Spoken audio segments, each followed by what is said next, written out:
Good morning students. आज का हमारा टॉपिक रहेगा क्षेत्रीयवाद की समस्या के दुष्परिणाम एवं समाधान। जैसा कि हम सब जानते हैं, क्षेत्रीयवाद भारतीय राजनीति की एक गंभीर समस्या है। ऐसा नहीं है कि ये समस्या सिर्फ अभी कुछ ही वर्षों पहले उत्पन्न हुई है, बल्कि ये समस्या तो लंबे वर्षों से भारत में गहरी जड़ जमाई हुई है। और इसका एक हम कहें, इसका अगर परिणाम देखें तो जब अंग्रेज यहाँ पर थे, अंग्रेजों ने भी फूट डालो और राज करो की नीति को अपनाया, और इस नीति को अपनाकर भारत और पाकिस्तान का बंटवारा भी कराया। यानी कि धर्म के आधार पर भारत और पाकिस्तान का जो बंटवारा हुआ, वो भी क्षेत्रीयवाद का ही एक घातक परिणाम था।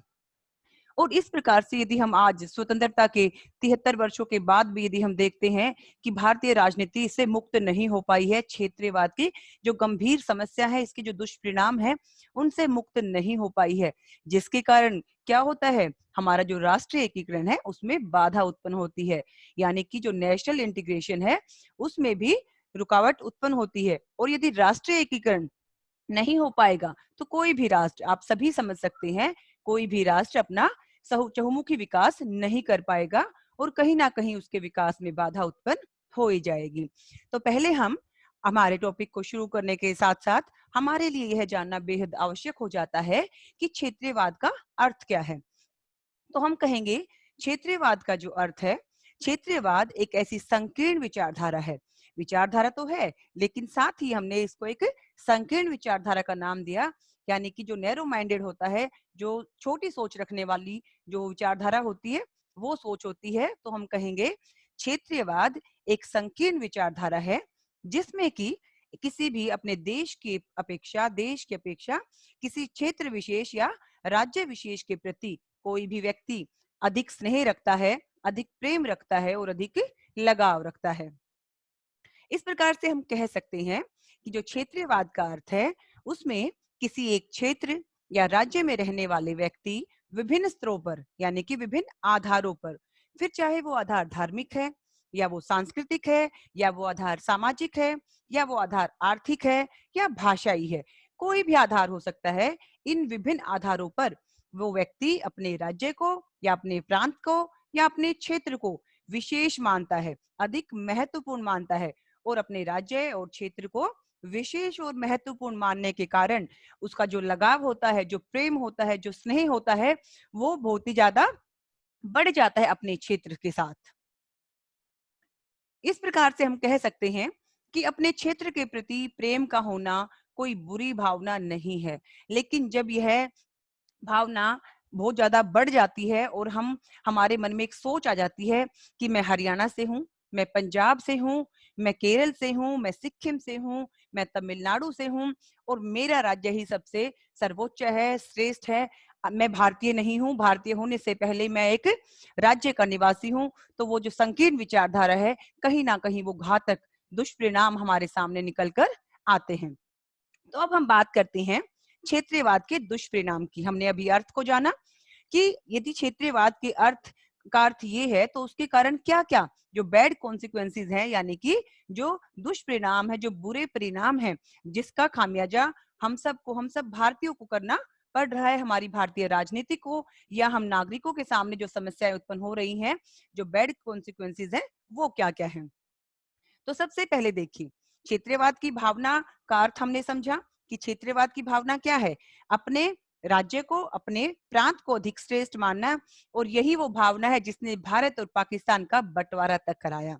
जी हाँ, स्वतंत्रता के 73 वर्षों के बाद भी आज हम देखते हैं प्रत्येक व्यक्ति के भीतर विभिन्न क्षेत्रों से श्रेष्ठता कायम करने की इच्छा है। यानी कि वो जिस भी राज्य में रहता है, उस राज्य की भाषा, संस्कृति, उसके आचार विचार, उन सब में उसका प्रेम का होना, अत्यधिक स्नेह का होना, वो कहते हैं ना स्ट्रॉन्ग फीलिंग का होना, वो ठीक है, जरूरी है। लेकिन वो जरूरी होने के साथ साथ उसके अंदर एक स्वार्थ की भावना होती है, एक लालसा होती है, क्या कि जो अन्य क्षेत्र हैं उन पर, उनसे मैं श्रेष्ठ हूँ, उनसे मैं अच्छा हूँ। और यही अच्छाई की जो सोच है, उसके कारण उसके मन में ये भावना उत्पन्न होती है कि अब मैं अन्य जो राज्य हैं या क्षेत्र हैं, उन पर श्रेष्ठता की इच्छा रखूं, यानी मैं सर्वोच्च हूं, वो सभी मेरे अधीन है, मुझसे अच्छा कोई भी नहीं है।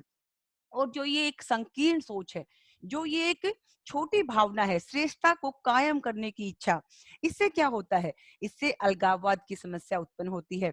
और यही अलगाववाद की समस्या जैसे ही उत्पन्न शुरू होनी हो जाती है, हम अपने आप को अच्छा मानते हैं और भारतीय ना होने की बजाय दूसरे राज्यों के व्यक्तियों को, उन राज्यों को छोटी नज़र से देखते हैं, उनका सम्मान नहीं करते, उनके प्रति प्रेम नहीं रखते और इस कारण बहुत सारे विभिन्न दुष्परिणाम हमारे सामने निकल कर आते हैं।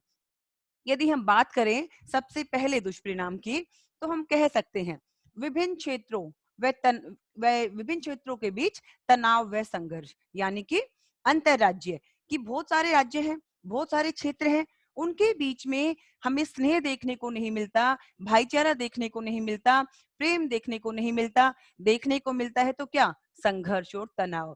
फिर चाहे छोटे-छोटे मुद्दे हैं, चाहे वो बिजली की समस्या हो या 2 राज्यों के बीच नदी के जल के बँटवारे, पानी की समस्या हो या 2 राज्यों की सीमाओं से संबंधित कोई विवाद हो। यानी कि ये जो क्षेत्रीयवाद की भावना है, इसमें हम स्वयं को सर्वोच्च मानते हैं, अन्य राज्यों को हम तुच्छ मानना शुरू कर देते हैं और छोटी-छोटी बातों पर बिजली, पानी, सीमाओं आदि पर हम झगड़ा रखते हैं। यानी विभिन्न क्षेत्रों या राज्यों के बीच तनाव व संघर्ष चलता रहता है। यदि हम दूसरे दुष्परिणाम की बात करें, तो हम कह सकते हैं कि राज्य व केंद्र में बढ़ता हुआ तनाव। जी हाँ, आप सबको पता है कि जो राज्य हैं, राज्यों के इनकम जो रिसोर्सेज हैं, यानी कि जो इनकम सोर्सेज हैं, उसकी जो आय के साधन हैं, वो इतने अधिक नहीं होते हैं कि सारे के सारे जो वेलफेयर वाले काम हैं, यानी विकास वाले जो डेवलपमेंट वाले काम हैं, वो अपने उन्हीं इनकम सोर्सेज से या रिसोर्सेज से वो कर सके। कहीं न कहीं राज्यों को निर्भर रहना पड़ता है, उन्हें वित्त संबंधी समस्याएँ होती हैं, उन वित्त संबंधी समस्याओं के समाधान के लिए वो केंद्र पर निर्भर होते हैं, केंद्र की तरफ देखते हैं। और यही कारण है कि कई बार केंद्र के द्वारा पक्षपात किया जाता है या राज्यों के द्वारा आरोप लगाए जाते हैं कि हमें केंद्र से क्या नहीं मिल रही, हमें केंद्र से समुचित धनराशि या वित्त या अनुदान राशि नहीं प्राप्त हो रही है, जिसके कारण हम अपनी जनता का विकास नहीं कर पा रहे हैं और इससे क्या होगा? केंद्र और राज्यों के बीच में सौहार्द होने की बजाय तनाव बढ़ जाता है। दूसरी हम कह सकते हैं जो अखिल भारतीय सेवाएं हैं। जी हाँ, अखिल भारतीय सेवाओं के कारण भी राज्य और केंद्र में तनाव बढ़ जाता है क्योंकि जो ऑल इंडिया सर्विसेज हैं स्टूडेंट्स, वो किसके लिए काम कर रही हैं? वो सेंटर के लिए काम कर रहे हैं, लेकिन कहाँ पर? वो विभिन्न राज्यों में काम कर रही हैं। तो कहीं ना कहीं अखिल भारतीय सेवाओं का भी एक आरोप लगाया जाता है राज्यों के द्वारा कि वो हमारे इच्छा के अनुसार, हमारी आवश्यकताओं के अनुसार काम नहीं कर रही हैं, वो केंद्र के अनुसार ही काम कर रही हैं। इसी प्रकार से हम कहते हैं कि राज्यपाल की भूमिका, जी हाँ, राज्यों के बीच में राज्यों के द्वारा ये आरोप लगाया जाता है कि जो राज्यपाल है, जो गवर्नर है, वो एज अ एजेंट यानी कि एक एजेंट, किसका एजेंट? केंद्र का, यानी केंद्र के एजेंट के रूप में काम करता है और कहीं ना कहीं हमारे राज्य में दखल करता है और केंद्र के अनुसार हमारे साथ व्यवहार किया जाता है। कई बार हम देखते हैं केंद्र और जो राज्य हैं, उन दोनों में क्या होता है कि भी एक गवर्नमेंट नहीं होती। सपोज अगर सेंटर में कांग्रेस है, किसी राज्य में एंटी कांग्रेस है, तो वहां पर इस तरह की समस्याएं ज्यादा देखने को मिलती हैं। यदि हम तीसरे दुष्परिणाम की बात करें, तो हम कह सकते हैं राष्ट्रीय एकता के लिए चुनौती। जी हाँ, सबसे घातक जो अगर हम कहें दुष्परिणाम है, तो हमारे सामने यही निकल कर आता है। राष्ट्रीय एकता किसी भी देश के विकास के लिए, उसके चहुमुखी विकास के लिए बेहद आवश्यक है और जब ये एकता टूट जाती है या खंडित होती है, तो हम कितना भी हिम्मत लगाएं, हम कितना भी जोश लगाएं, लेकिन हम अपने पैरों पर नहीं खड़े हो पाएंगे और कहीं ना कहीं आत्मनिर्भर नहीं हो पाएंगे और हमारे लिए एक समस्या हमेशा उत्पन्न होती रहेगी। अब ये राष्ट्रीय एकता के लिए चुनौती कैसे बनती है? क्योंकि अभी हमने डिस्कस किया क्षेत्रीयवाद एक संकीर्ण भावना है। संकीर्ण भावना है तो क्या है? वो सिर्फ अपने लिए सोचती है। मैं हरियाणा का हूँ, मैं दिल्ली का हूँ, मैं पंजाब का हूँ, यही मेरे लिए सब कुछ है। वो ये नहीं सोचता कि मैं पहले एक भारतीय हूँ। यदि मैं कोई भी डिसीजन लूंगा, उससे भारत प्रभावित होगा या नहीं होगा। वो सिर्फ अपने लिए सोचता है, अपने रीति रिवाज के लिए सोचता है, अपने विचारों के लिए सोचता है, अपने विकास के लिए सोचता है। इसीलिए ये एक संकीर्ण भावना है और कहीं ना कहीं जब हम सिर्फ अपने स्वार्थ के बारे में सोचते हैं और पूरे देश के बारे में नहीं सोचते हैं, तो हम कैसे मान ले कि ये राष्ट्रीय एकता को क्या करेगा? उसको विकास की राह पर लेके जाएगा या राष्ट्रीय एकता को मजबूत करेगा? जी हाँ, ये बिल्कुल राष्ट्रीय एकता को क्या कर देगा? अलगाववाद की तरफ लेके जाएगा। अलगाव यानी कि हम कह सकते हैं वो राज्य क्या करेगा? वो राज्य अन्य राज्यों से अलग होने की मांग करेगा, केंद्र से अलग होने की मांग करेगा। और ये अलगाववाद हमें दिखता है कि जब 1966 में पंजाब का विभाजन हुआ, हरियाणा और पंजाब में, 1960 में जब महाराष्ट्र और बंबई का विभाजन होकर महाराष्ट्र और गुजरात बने, ये सब क्या है? ये अलगाववाद है। तो हम कह सकते हैं कि एक और दुष्परिणाम है, राष्ट्रीय एकता के लिए एक चुनौती उत्पन्न करता है। यदि हम अगले दुष्परिणामों की बात करें तो असंतुलित आर्थिक विकास। जी हाँ, जब केंद्र के द्वारा सभी राज्यों को एक समान अनुदान नहीं दिया जाता, यानी उनकी आवश्यकताओं के अनुसार उनकी मांग पूरी नहीं हो पाती है, तो कहीं ना कहीं कोई राज्य अधिक विकास कर जाता है और कोई राज्य पिछड़ा रह जाता है। इसको हम क्या कहेंगे? असंतुलित आर्थिक विकास। यानी कि हर व्यक्ति ने वोट दिया है अपने विकास के लिए, लेकिन कहीं पर विकास ज्यादा होता है और कहीं पर कम होता है। तो ये भी एक दुष्परिणाम क्षेत्रीयवाद के कारण निकलकर हमारे सामने आता है। यदि हम एक और अगली समस्या की बात करें, अलगाववाद की समस्या। जी हाँ, एक राज्य के द्वारा जब ये मांग उठाई जाती है बार बार कि मुझे केंद्र के साथ नहीं रहना, मुझे इन राज्यों के साथ नहीं रहना, मुझे इन व्यक्तियों के साथ नहीं रहना, फिर चाहे भाषा के आधार पर, जाति के आधार पर, आर्थिक आधार पर या किसी अन्य आधार पर वो अलग होने की मांग करता है, वही अलगाववाद है। और ये समस्या भारत में लंबे वर्षों से चली आ रही है। और इस अलगाववाद की समस्या के कारण न जाने कितने ही राज्यों का जो जन्म हुआ है वो भाषा के आधार पर, जाति के आधार पर या किसी अन्य आधार पर हमें देखने को मिला है। तो ये भी एक घातक दुष्परिणाम है जो कि भारतीय राजनीति को, हम भारतीयों को बहुत ज्यादा प्रभावित कर रहा है। यदि हम कुछ और दुष्परिणामों की बात करें तो हम कह सकते हैं स्वार्थी राष्ट्रीय व क्षेत्रीय दलों का विकास। जी हाँ, भारत में आज के दिन अनेकों राष्ट्रीय और क्षेत्रीय दल हमें देखने को मिलता है, यानी कि नेशनल एंड रीजनल जो पॉलिटिकल पार्टीज हैं। ठीक है, किसी भी प्रजातांत्रिक देश में दलों का होना बेहद आवश्यक है, लेकिन जब ये राष्ट्रीय और क्षेत्रीय दल का जो आधार है वो जनहित ना होकर यदि वो स्वार्थ हो जाता है, तो कहीं ना कहीं वो देश के लिए, आम जनता के लिए घातक सिद्ध होता है। जी हाँ, जो बहुत सारे क्षेत्रीय दल हैं, जो रीजनल पार्टीज हैं, वो पूरे देश के विकास की बात नहीं करते, वो सिर्फ एक क्षेत्र के विकास की बात करते हैं, एक राज्य के विकास की बात करते हैं। और कहीं ना कहीं इस तरीके से हम भारतीय होने का फर्ज, दायित्व नहीं निभा पाते, हम उस क्षेत्र विशेष तक ही सीमित रह जाते हैं। तो क्षेत्रीय दलों का ये बहुत बड़ा एक दोष है और ये स्वार्थ और दोष होने के कारण कहीं ना कहीं ये क्षेत्रवाद के दुष्परिणाम के रूप में हमारे सामने नजर आता है। यदि हम कुछ और दुष्परिणामों की बात करें तो हम कहेंगे अवसरवादिता की राजनीति। यानी कि राजनीतिक दलों के कुछ सिद्धांत होते हैं, कुछ नीतियां होती हैं जिस पर कि उन दलों का निर्माण होता है। लेकिन आज के दिन हम देखते हैं किसी भी एक पॉलिटिकल पार्टी को, चाहे वो नेशनल है, रीजनल है, उसे फुल मेजोरिटी नहीं मिल पाती, यानी जब आम चुनाव होते हैं उसे बहुमत प्राप्त नहीं हो पाता है।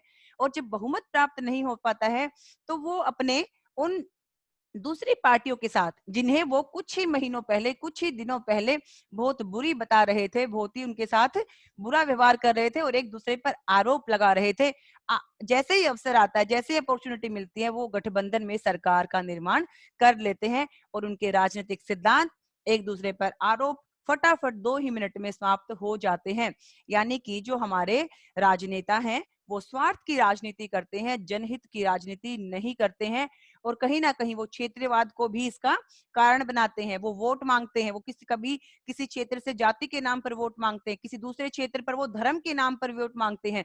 कहीं वो अपना उम्मीदवार खड़ा कर रहे हैं उस प्रदेश में कौन सी जाति ज्यादा सर्वोच्च है, कौन से धर्म ज्यादा सर्वोच्च है, या उसमें बहुसंख्यक कौन से व्यक्ति हैं, इस आधारों पर वो अपने कैंडिडेट्स को भी खड़ा करते हैं। तो ये आज की जो राजनीति है वो स्वार्थहीन नहीं है, वो स्वार्थ पर आधारित अवसर की राजनीति है और ये कहीं ना कहीं क्षेत्रीयवाद के कारण ही पनपी है। यदि अब हम बात करें कि क्षेत्रीयवाद के हमने दुष्परिणाम देखे, बहुत घातक दुष्परिणाम है, बहुत ही भयंकर है, जो भारतीयों के लिए या हम कहीं भारतीय राजनीति के लिए कोई शुभ सूचक या शुभ संकेत देने वाले नहीं है। लेकिन इन इस बुराई को खत्म करने के लिए कुछ तो सुझाव होंगे, कुछ सजेशंस तो जरूर होंगे।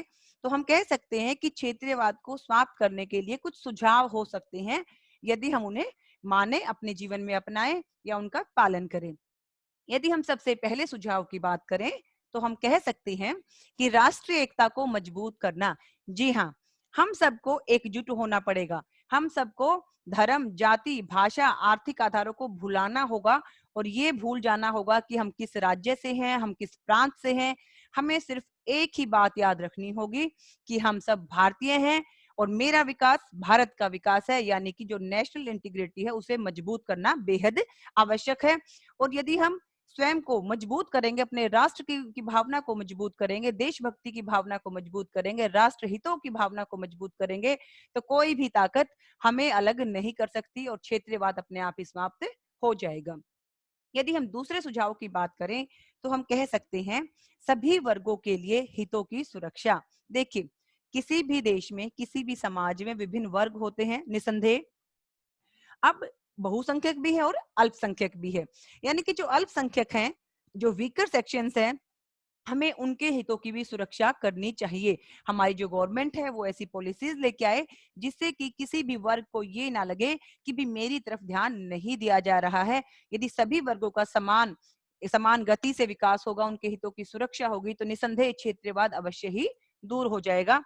यदि हम किसी और सुझाव की बात करें तो हम कह सकते हैं मतदाताओं की निष्पक्ष भूमिका। जी हाँ, मतदाता के पास वो एक अटूट शक्ति है और शक्ति का प्रयोग करके यदि हम उस शक्ति का प्रयोग करें, लेकिन कैसे करें? हमारी भूमिका निष्पक्ष हो, स्वतंत्र हो। हम देखते हैं अक्सर जब भी वोट के टाइम आता है, आम चुनाव होते हैं, नेता अपने अपने घरों से आके हमने हमारे सामने हाथ जोड़कर वोट मांगते हैं और हम भी उनकी बातों में आ जाते हैं। लेकिन यदि हम अपनी बुद्धि का, अपने विवेक का हम अच्छे से प्रयोग करें और हम ये लगे कि कौन सा पॉलिटिकल जो पार्टी है, जो राजनीतिक दल है, चाहे वो क्षेत्रीय है, चाहे वो राष्ट्रीय दल है, वो कौन सा जो दल है जो राष्ट्र के बारे में सोचता है, सभी वर्गों की बात करता है, जो स्वार्थ की रोटियां नहीं सेकता है, इस तरीके से हम किसी योग्य उम्मीदवार को क्या दें? अपना वोट दें। यानी कि मतदाताओं की भूमिका कैसी होनी चाहिए? स्वतंत्र और निष्पक्ष होनी चाहिए। यदि मतदाता निष्पक्ष होकर अपनी भूमिका का निर्वाह करेंगे तो निसंदेह ही कोई भी पॉलिटिकल पार्टी क्षेत्रीयवाद को अपनाकर अपनी रोटियां नहीं सेकेगी, अपना स्वार्थ नहीं पूरा कर पाएगी। नेक्स्ट हमारा आ जाता है अल्पसंख्यकों की समस्याओं का उचित समाधान।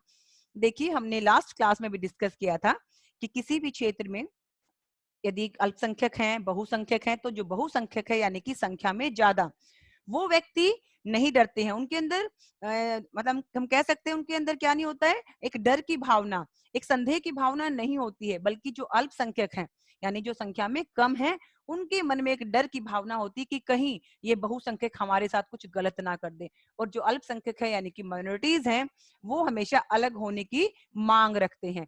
तो यदि इन अल्पसंख्यकों की समस्याओं का उचित समाधान हो जाए, यानी इनकी हर प्रकार की समस्या का समाधान, उनके विकास के अधिक से अधिक अवसर मिले, तो अपने आप ही ये भी बहुसंख्यकों को अपना हितैषी मानेंगे और अलगाववाद की बात नहीं उठाएंगे। तो हम कह सकते हैं कि और हमारे लिए क्या सुझाव हो सकते हैं? यदि हम अगले सुझाव की बात करें, अंतरराज्यीय झगड़ों का तुरंत समाधान। जी हाँ, जैसे एक परिवार है, परिवार में भी छोटे मोटे झगड़े होना एक आम बात है, स्वाभाविक चीज है। इसी प्रकार से विभिन्न राज्यों के बीच में, दो या दो से अधिक राज्यों के बीच में झगड़ों का होना क्या है? एक आम बात है। चाहे फिर वो बिजली के ऊपर है, नदी के जल का बंटवारा है, सीमाओं पर तनाव है, लेकिन क्या होना चाहिए? केंद्र की एक ऐसी भूमिका होनी चाहिए कि तुरंत ही उन झगड़ों का समाधान हो जाए और फिर से वो जो दो या दो से अधिक राज्य हैं वो आपसी सौहार्द के साथ, सामंजस्य के साथ आगे बढ़े। अगला सुझाव हो सकता है सांप्रदायिक दलों पर रोक। जी हाँ, बिल्कुल ये रोक होनी चाहिए कि यदि कोई भी राजनीतिक दल, चाहे वो क्षेत्रीय है, चाहे वो राष्ट्रीय है, यदि वो उसका आधार संप्रदाय को यानी कि धर्म को बनाता है, तो उसी समय उसे निष्कासित कर देना चाहिए या उसका रजिस्ट्रेशन कैंसिल कर देना चाहिए। हम कह सकते हैं कि भी धर्म पर आधारित राजनीति नहीं होनी चाहिए। राजनीतिक दलों के लिए सभी धर्म बराबर होने चाहिए, सभी व्यक्ति बराबर होने चाहिए, सभी जातियां बराबर होनी चाहिए। किसी एक धर्म को बढ़ावा देने के लिए वो काम नहीं करेंगी। कई पॉलिटिकल जो पार्टीज हमें देखने को मिलती है, अकाली दल है, मुस्लिम लीग है, हिंदू महासभा है, जो सिर्फ धर्म पर आधारित है। तो हम कह सकते हैं कि एक सुझाव के रूप में कि सांप्रदायिक दलों पर पूर्ण रूप से, ठीक है, आंशिक नहीं, पूर्ण रूप से रोक हो जानी चाहिए।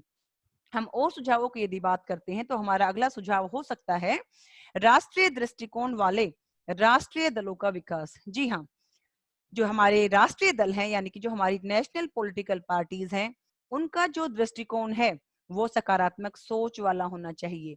वो उनके लिए जो राष्ट्रहित है वो सर्वोपरि होना चाहिए, जो जनहित की नीतियां हैं वो सर्वोपरि होनी चाहिए।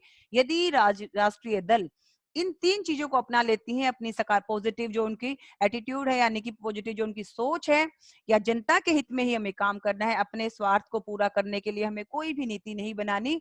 हमारा उद्देश्य क्या होना चाहिए? हम सिर्फ जनता के लिए नीतियां बनाएं, और कोई क्षेत्र, कोई राज्य हमारे लिए विशेष नहीं है, प्रमुख नहीं है। हमारे लिए सभी राज्य समान है, और सभी राज्य समान होने के लिए हमारे लिए राष्ट्रहित सबसे ऊपर है। तो इस तरह की यदि बात करें तो भी क्षेत्रवाद समाप्त हो सकता है। अब एक और सुझाव की बात आती है कि चुनाव आयोग की भूमिका निष्पक्ष होनी चाहिए। देखिए, चुनाव आयोग क्या करता है? राजनीतिक दलों को मान्यता प्रदान करता है। साथ ही साथ यदि कोई भी गलत गलत चीज होती है चुनाव इलेक्शंस में, या हम कहीं कोई भी गड़बड़ होती है, उसका समाधान करता है। तो चुनाव आयोग के पास यदि हम देखें तो बहुत शक्तियां हैं, लेकिन कहीं ना कहीं उन शक्तियों का प्रयोग नहीं कर पाता है चुनाव आयोग, और अपनी निष्पक्ष भूमिका निभाने में असफल हो जाता है। तो यदि चुनाव आयोग अपनी स्वतंत्र व निष्पक्ष भूमिका निभाएगा तो निसंदेह ही क्षेत्रवाद को समाप्त किया जा सकता है। कैसे निभा सकता है?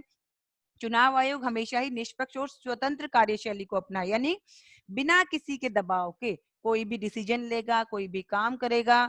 यदि उसको लगता है अपने स्वयं विवेक से, बुद्धि से कि ये सही है, तो बिना किसी से डिस्कस किए, यानी कि किसी प्रकार का दबाव नहीं होना चाहिए, और अपने डिसीजंस स्वयं ले, अपने जो निर्णय है वो क्या करे, वो स्वयं ही ले ले। यदि हम अगले सुझावों की बात करें, सभी क्षेत्रों का संतुलित आर्थिक विकास। जी हाँ, चाहे हरियाणा है, चाहे केरल है, चाहे सिक्किम है, गोवा है, तमिलनाडु है, चाहे जम्मू कश्मीर है, कोई भी राज्य है वो भारत का हिस्सा है।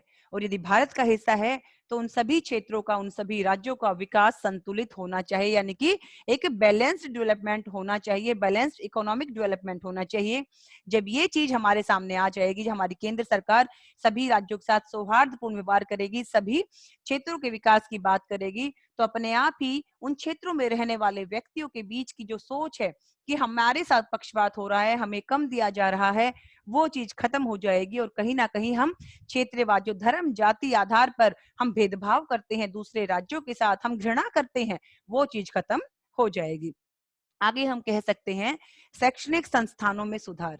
जी हाँ, हमारा संविधान हम सबको ये स्वतंत्रता देता है, यदि हम अल्पसंख्यक हैं तो हम अपने शैक्षणिक संस्थान चला सकते हैं। लेकिन शैक्षणिक संस्थान चलाने का ये मतलब नहीं होना चाहिए कि वहां पर हम सिर्फ अपनी जाति की बात करें, अपने धर्म की बात करें, या अपने आर्थिक विकास की बात करें। नहीं, ऐसा नहीं होना चाहिए। तो शैक्षणिक संस्थानों में भी, उनकी सोच में, उनकी कार्यप्रणाली में भी सुधार होना चाहिए। शिक्षा प्रणाली में सुधार। जी हाँ, किसी भी देश में यदि हम चाहते हैं विकास हो, सुधार हो, तो किसी ने सही कहा है, यदि शिक्षा प्रणाली में सुधार हो गया तो समझ लीजिए हर क्षेत्र में सुधार हो गया। तो जब हमारी शिक्षा या हमारा एजुकेशन सिस्टम में पॉलिसीज लेके आई जाती हैं, तो वो पॉलिसीज ऐसी होनी चाहिए, किसी एक धर्म को प्रचार ना करें, किसी एक जाति का प्रचार ना करें, और सभी धर्मों का सम्मान करें, सभी जातियों का सम्मान करें, सभी भाषाओं का सम्मान करें।